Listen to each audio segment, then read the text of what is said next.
Hello, welcome back to the channel. In this video, I explain how to view upcoming shift in Instawork. To view your upcoming shift in Instawork, open the app and navigate to the shift tab at the bottom of the screen. Then under this tab, you will see my shift, then which display all your scheduled shift, including details such as time, date, location, and position. So this section will allow you to stay organized and prepare for your upcoming work commitment.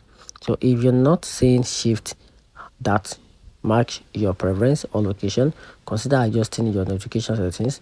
So go to your profile, tap settings, then sonic notification. Then from there, select shift. Here you can set a specific mile radius from your location to where you receive notification for shift within the area. So the customization help ensure you get started to get opportunities that fit your desired work location. Additionally, completing your profile with accurate information can improve your chance of being noticed about suitable shift. And that's it.